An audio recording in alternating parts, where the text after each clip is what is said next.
Welcome to this video dedicated to Selenium to scrape website, the essential basics too. Today, we will explore the fundamentals of Selenium, this essential tool for automating data extraction from the web. You will learn how to navigate websites, retrieve essential information, and automate repetitive tasks with ease.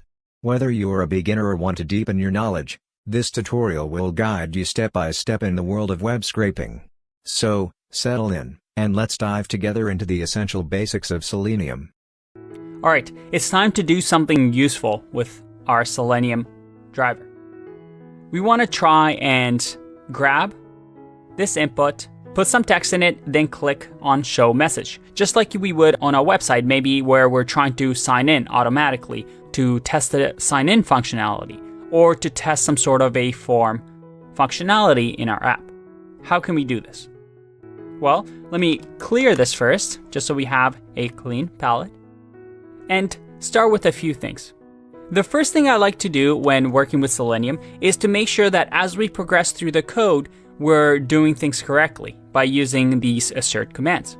So I can say assert, and we want to assert that this button text, which we're going to use, which is show message, we want to assert that this show message actually exists on our page. Now, an easy way to check this is to say Chrome browser, and instead of title, we want to just check the page source.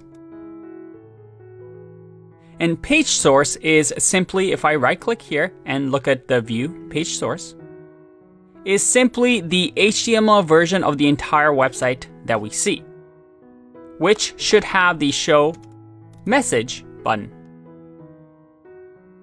So by doing this, hopefully, if everything works up until line 12, we should just get true without any errors. So let's run that. All right, we don't get any errors, everything is good. Now let's move on. The first thing I want to do is grab this input. So I'm going to inspect. Or let's close this so we have a better view of this. And use inspect on the input. We see that the input over here has it has an ID of user message. So we can grab this with ID, if you remember. And we scroll up to our cheat sheet here. We see that we can grab elements by ID using the find element by ID method. So let's do that. I'm going to say Chrome browser dot find element by ID, and the ID name that I wanted to grab was the user message. So let's do that. I'm going to say user message. And the first thing I want to do now that we've grabbed this ID is I want to make sure that there's no text in here, maybe from a previous user. So usually when grabbing inputs, I'll do something like user message. Let's create a new variable here called user message. And I'm going to say user message dot clear to clear wherever's in the input. And then from there, oh, and let's make sure this is underscore, like this.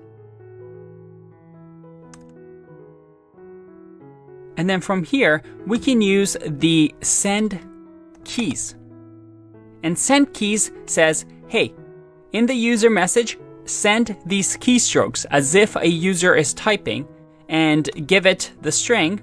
Let's do I am extra cool. That's kind of silly, but that should be fine. So we're going to mimic typing I am extra cool into that input after we've cleared it.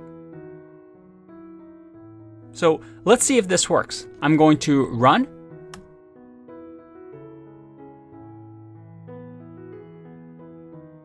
Whoa, how cool is that? Do you see that? We just automated typing into a box and it says, I am extra cool. Awesome. Now the next step is we want to grab this button and then simulate a click on it so that your message gets displayed on here. If I click show message, you see that I get this printed. Let's close some of our browsers because I feel like we have a ton of Selenium browsers open right now. That's better. So now that we have this, once again, we can select the button. So remember, we can select the button just like this. But, well, let's not call it button text. And I like being specific here, so let's call this show message button. Now this show message button, which we've grabbed before, the first thing we want to do is to, well, simulate a click. Just like that. So we send keys and then we click. So let's see if that works. I'm going to save this and run.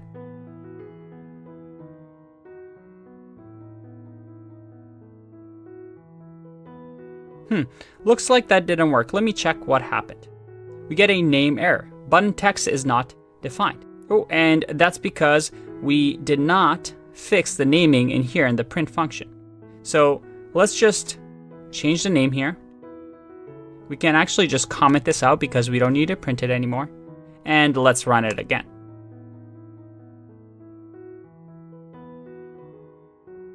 Whoa, did you see that? Also, did you notice how fast that happened? I am extra cool. It got click show message and now my message appears. Very, very cool. Let's say that we wanted to grab this information. What can we do? Well, once again, we can right click. So let's use our default. Let's right click, inspect. And you can guess by now that this is starting to get easy. We see that we have the ID of display. So we're going to grab that and say this is going to be the output message. And the output message will be the Chrome browser dot find element by ID and give it the display. And maybe now, to verify that this is working, I'm going to do an assert method and say, hey, I want to assert that the I am extra cool, how many O's is that? 4 O's, that looks right, is in the output message. And what we want to do is to actually see the text. So we can actually say the inner HTML, like we've done here with get attribute, or we can just say text. So if I run this,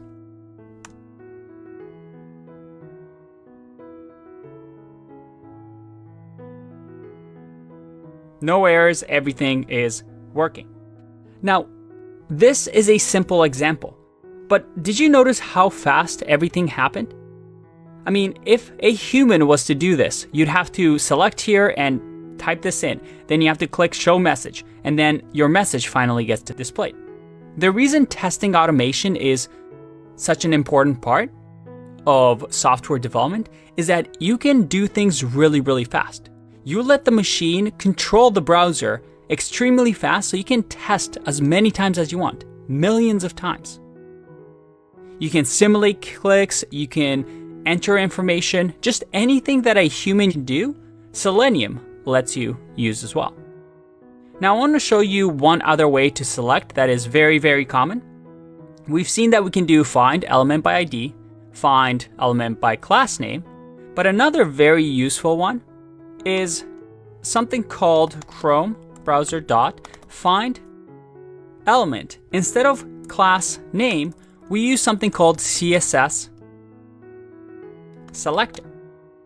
And CSS selector, we're not going to learn CSS here, but CSS in a browser is the styling that you get. So for example, if I was to look at the button and I do inspect, you see that the class has button default.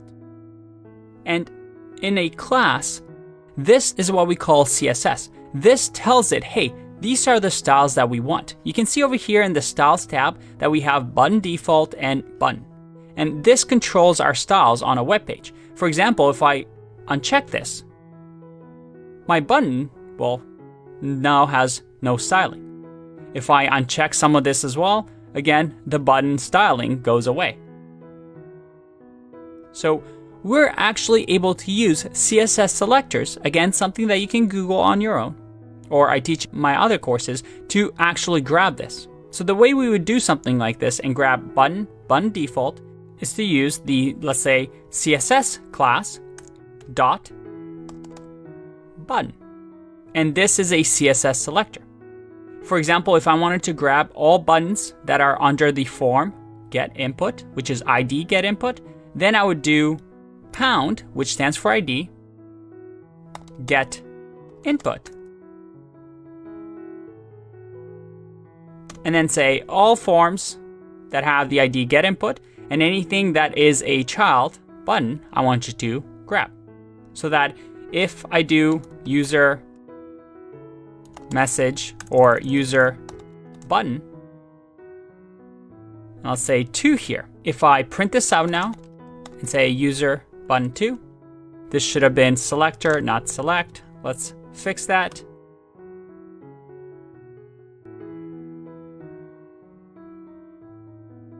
You see that I'm able to grab this element that way as well. All right, let's take a break because check out all the windows that I just opened up. This is getting a little insane. So in the next video, I'm going to show you how to close all of these. I'll see you in the next one.